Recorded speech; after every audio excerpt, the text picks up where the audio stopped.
حاجه مهمه جدا، وهي انك لازم تتعلم سباحه، على الاقل ما يبقاش شكلك زي لما تروح حمام سباحه او تروح تصيف مثلا. انا بغرق حاليا، دي لحظه وفاتي.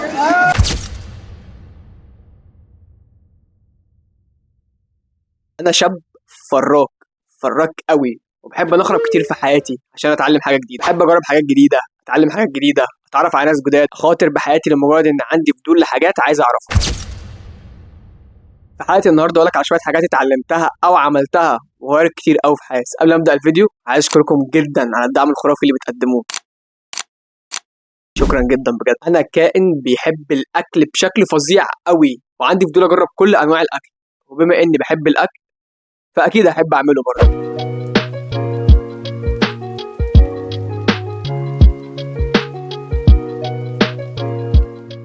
ايوه انا بعرف اعمل اكل، وبحب اعمل اكل كمان، وعلى فكره اكل حلو على الاقل بيعجبنا. مهم جدا تتعلم تعمل اكل، صدقني بجد هيفيدك في حياتك. متعه غير طبيعيه لما تعمل اكل، وبالذات لما يعجبك، كم هائل من السعاده بينزل عليك. الموضوع هيفيدك لو انت عايش لوحدك او اهلك بيسيبوك يوم في الاسبوع كده ولا حاجه زي حالاتي يعني. فمهم جدا انك تكون بتعرف تطبخ عشان تتفنن في الاكل بتاعك اللي هتعمله بعد الجيم، او انت قاعد لوحدك اصحابك اللي عازمهم فوق السطح قاعدين بتشووا. وعلى فكره دي حاجه محدش يعرفها عني، عشان محدش يعتمد عليا في الموضوع ده، لاني اوقات كتير قوي بكسل اقوم اعمل اكل لنفسي. يا رب بس امي ما تشوفش الفيديو ده.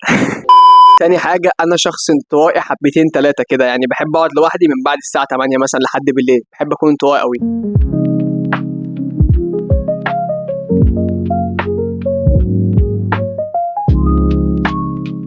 بس قبل كده كائن اجتماعي بشكل مش طبيعي.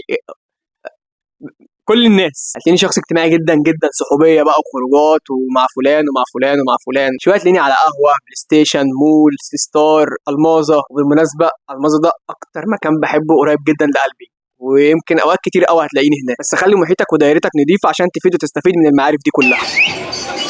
يلا بصوا عليا يا جدعان، وانا بغرق حاليا، دي لحظه وفاتي يعني.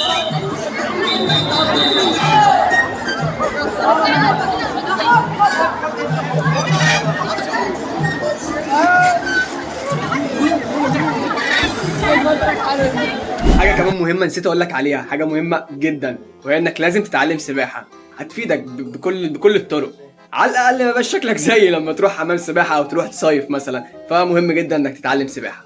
انا ما بعرفش اعوم نهائي، وعلى فكره دي الحاجه الوحيده اللي ما حاولتش ان انا اتعلمها اصلا. فحاول تتعلم سباحه لو ما بتعرفش تعوم. لو وصلت لحد هنا فانت كائن اسطوري، شكلك مكمل معانا لاخر الفيديو، فما تنساش الاشتراك واللايك، وانا هوقف الفيديو شويه لحد ما تيجي. شفت انا بحبك واستنيتك ازاي. تالت حاجه وهي انك تتعلم حاجه في العالم الافتراضي، يعني مثلا يكون عندك انستجرام خرافي جامد قوي زي ده، وبتعرف تتصور فيه كمان، ما تنساش تعمل لي فولو هناك، ستوري بقى وريلزات وبوستات وحاجات من دي بقى كتير. الموضوع حلو قوي، هيخليك تبدا وتعرف تتصور كويس، وكمان هيوسع دايرتك قوي وهتعرف معارف كتير جدا من خلاله. وغير كده وكده هيبقى عندك سي في تحفه، ممكن تبقى ترجع تبص عليه بعدين، يمكن يفكرك بايام حلوه. تتعلم حاجه زي المونتاج مثلا، هتفيدك في انك تعرف تمنتج الريلزات بتاعتك عشان ترفعها بجوده كويسه، طبعا باستثناء الهبل بتاع التيك توك، واللي بالمناسبه انا كنت واحد منهم. مش بفتحها صلاح ولاح، لازم يبقى معاك مفتاح. نورمازر صح. خلاص سيبوكم من الهبل ده. كمان المونتاج هيخليك تفتح قناه يوتيوب تقدم فيها الخبره اللي انت عملتها وتطبق الكلام اللي انت اتعلمته.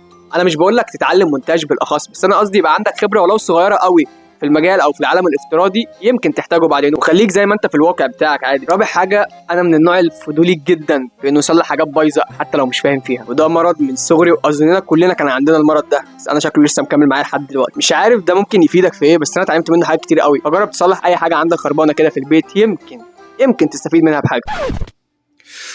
في حاجه مهمه جدا نسيت اقول لك عليها، ما تنساش الاشتراك. حاجه اخيره ومهمه جدا، اوعى انك تبطل تتعلم او تقول انك خلاص عارف، لان انت مهما كان عندك معرفه فانت جاهل بالشيء. جرب وتعلم وخاطر، وابني لنفسك قصه تعرف تحكيها في المستقبل. وبكده ابقى وصلت لاخر الفيديو. لو فادك بحاجه ما تنساش الاشتراك واللايك طبعا. زي ما انت عارف يا صديقي، اشوفك في فيديو تاني.